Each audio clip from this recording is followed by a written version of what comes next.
Hey everyone, welcome back to another explainer. Today we're taking something people usually write off as just a soft skill, communication, and we're flipping it completely on its head. Actually, scratch that. We're not just looking at it as a skill, we are transforming it into a rigorous tactical playbook. We're going to break down a fantastic masterclass that completely redefines how we interact, how we persuade, and most importantly, how we hold our ground in really high-stakes situations. Because as you'll see, it is absolutely not just about what you're saying, it is entirely about how you're saying it. Let's get right into it. Here's our roadmap for today. We're going to cover 1. Managing your communication energy. 2. The art of pushing back. 3. Decoding nonverbal signals. And finally, 4. The power of being present. All right, part 1, managing your communication energy. Okay, picture this. We've all been there, right? You pitch this genuinely killer idea based on all your expertise, but the client, or maybe your boss, rejects it and they push for a frankly terrible idea. And what do? You cave. You totally give in, mostly because it's a high-stakes situation, you don't want to lose the client, and you just want to keep the peace. But before we ever even open our mouths, there are these internal mechanics at play that dictate exactly how effective we're going to be. So why do we struggle to assert our ideas, even when we know for a fact that we're right?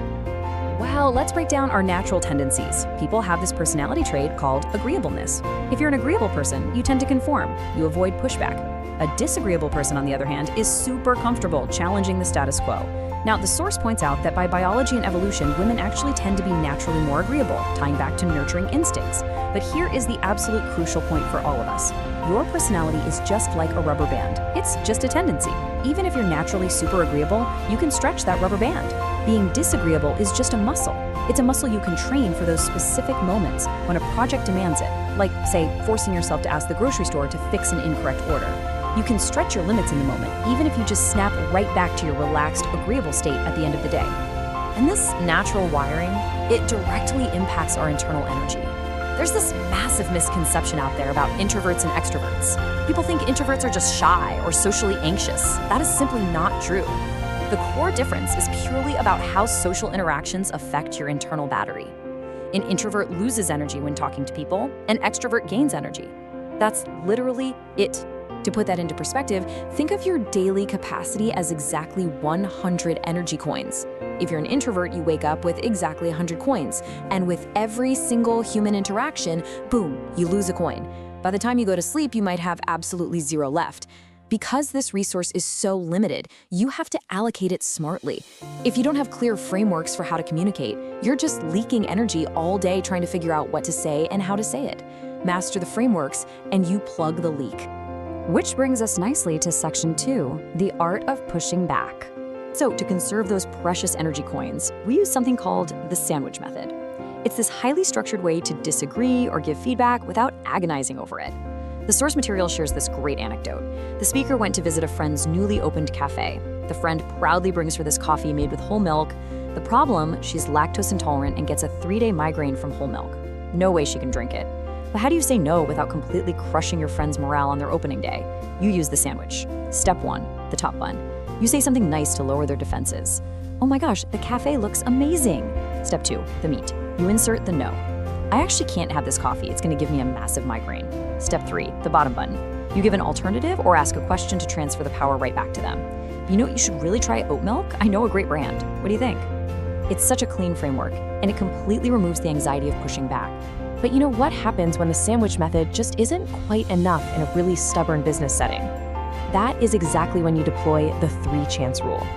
Let's say you absolutely need a clear brief from your point of contact at a company, but they keep deflecting and telling you, oh, just go talk to the owner, which you know for fact is going to cause friction. You don't just give up. Attempt 1, you state your need clearly to that point of contact. Attempt 2, if they deflect again, you push back and reiterate that talking to the owner takes too much time and you need it from them. Attempt 3. Okay, this is where you give it your all. You push back with absolute conviction. You risk the argument. You've politely given them 2 chances. On the 3rd, you stand your ground and demand what you need to actually do your job. All right, let's pivot to section 3, decoding nonverbal signals. Get ready for a huge aha moment here. Have you heard of the Moravian rule? It turns out only 7% of your communication's importance is based on the actual words you use. Just 7%. Meanwhile, 38% is your tone of voice, and a staggering 55% is your body language. I mean, think about it. You could be saying the exact same perfectly crafted words on your third pushback attempt, but if you're slouched over and unconfident, literally no one will take you seriously. All communication is signaling, so we're shifting from what you say to exactly how you signal authority. Think about how your tone completely dictates your authority. First, we have uptalk. This is when your tone goes up on the last word of a sentence. Kind of like you're asking a question, it definitely makes you sound friendly and approachable. But contrast that with downtalk. This is when your tone lands flat or goes downward on the last word. It signals that you are authoritative, you are serious. When you're making that critical third attempt to push back, you absolutely must use downtalk to maximize your chances of being taken seriously. And this signaling extends right down to your physical posture, too. It's wild, but just tilting your head to the side automatically signals approachability and friendliness. But if you want to signal, I mean business, you keep your head completely straight, perfectly vertical, and you make direct eye contact without smiling. It's a very conscious technical element that you can just deploy on command, depending on what your goal is in that exact moment. We also can't talk about visual signaling without bringing up how you dress. There are actually 4 levels of dressing for perceived authority. Level 1 is a simple t-shirt, no collar. Level 2 steps it up and introduces a collar. Level 3 adds a jacket but with mismatched trousers. And level 4 is the whole shebang, a fully matching suit. The source shares this fascinating story. The speaker, who was a 26-year-old female at the time, had to teach a communication workshop to 80 seasoned male professionals at a cement plant. She knew for a fact they would naturally have their defenses up. So what did she do? She consciously wore a level 2 solid blue collared shirt. Why? Because solid colors project far more visual authority than patterns.